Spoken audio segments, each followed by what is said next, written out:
All right, let's dive into one of the most incredible machines on the planet, your brain. Today, we're going on a journey to unlock the secrets of something we use every single second: memory. So let's start with a couple of questions. Think about riding a bike. You don't really have to remember how to do it, right? You just get on and go. It's like the skill is just baked right into you. How does that even work? But then, you've got the complete opposite experience. Someone tells you a phone number, you're repeating it in your head. Okay, got it. And the moment someone asks you a question, poof, it's completely gone. Why is some information so incredibly slippery? And then there's this third type of memory. The ones that are so powerful, so emotionally charged, they feel like they are permanently burned into our minds. For so many people, the memory of where they were on 9/11 is one of those. It's just there forever.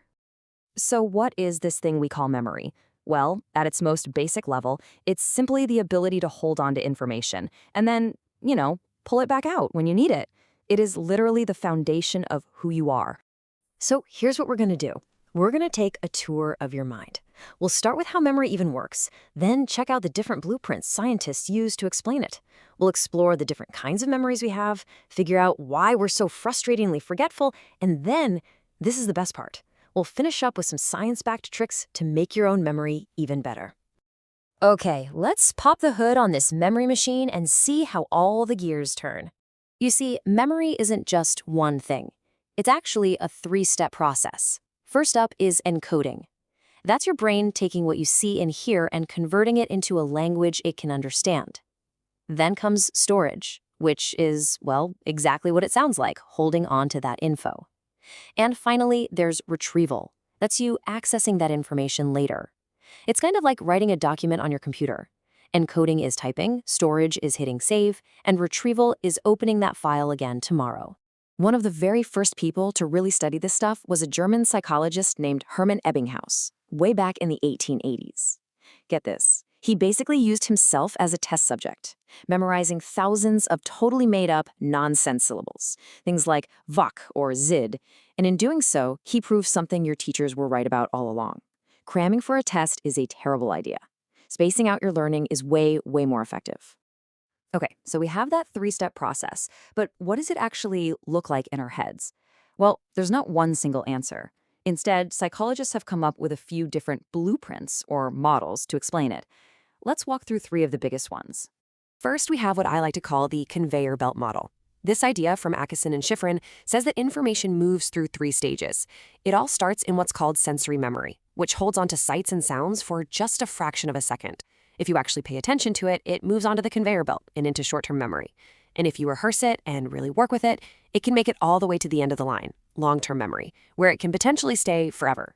Now, let's zoom in on that short-term memory for a second. It has a pretty famous weakness. A psychologist named George Miller figured out that for most of us, it can only hold about 7 pieces of information at a time, give or take 2. It's known as the magic number. But there's a neat little hack called chunking.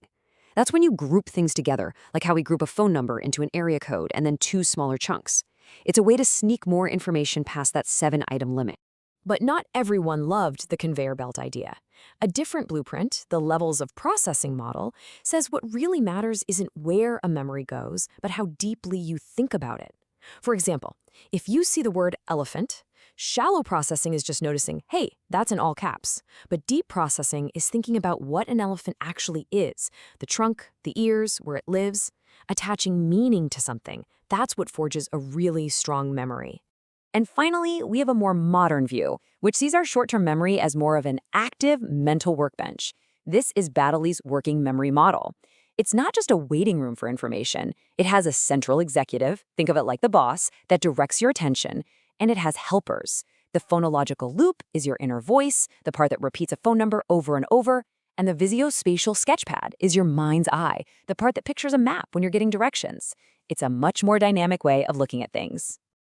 Okay, so let's just quickly recap those. We've got 3 really useful ways to think about how memory works: as a simple conveyor belt, as a process where the deeper the meaning the better, or as a busy mental workbench juggling information in real time. So we've covered the how. Now let's get to the fun part, the what. If your long-term memory is like a giant library, what kinds of books are actually on the shelves? Well, in your library, you've got semantic memory. That's your encyclopedia section. It's all facts and general knowledge, like knowing Paris is the capital of France. Right next to that is your episodic memory. This is more like your personal diary. It's remembering your first trip to Paris. We've also already mentioned that fleeting sensory memory. And when your facts and your personal stories come together to tell the story of your life, well, that's your autobiographical memory. This quote really gets to the heart of a very special and very intense type of memory. It's not just about remembering the event itself. It's about remembering every little detail of your personal situation when you heard the news. The sheer shock of it all acts like a camera's flash, searing the entire scene into your mind. That's a flashbulb memory. But of course, for every single memory we hold onto, there are probably thousands that just vanish. Our memory machine isn't perfect, so now we have to talk about the ghost in that machine, the science of forgetting. And we're back to our guy, Hermann Ebbinghaus. His experiments led to this famous graph, the forgetting curve. And what it shows is kind of shocking. We forget new things incredibly fast. Most of what you learn is gone within the first day. The curve then levels off, but that initial drop is steep. This fits with something called trace decay theory, the idea that memories just fade away if you don't use them, like an old photograph left out in the sun.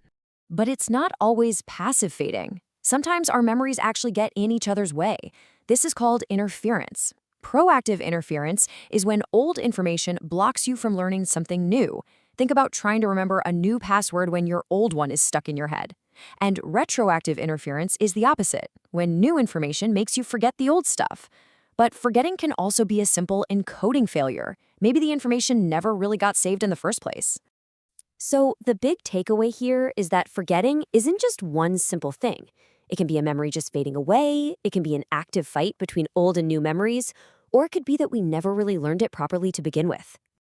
Okay, so that all sounds a little depressing, right? But here is the great news. Understanding why we forget gives us the exact tools we need to fight it. So let's wrap up by boosting our brain power with some real science-backed strategies.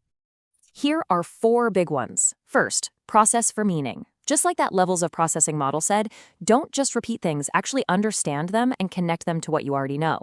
Second, retrieval practice. This is huge. Don't just reread your notes, actively quiz yourself.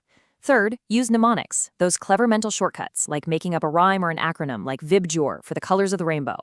And finally, remember Ebbinghaus. Use distributed practice. Space your learning out. No more cramming. And that brings us to a final thought. Our memories really are the threads that make up the tapestry of our entire identity. In a very real way, they are what make you you. So I'll leave you with a question to chew on. If that's true, what happens if we get to a point where we can choose what to remember and what to forget? Thanks so much for joining me.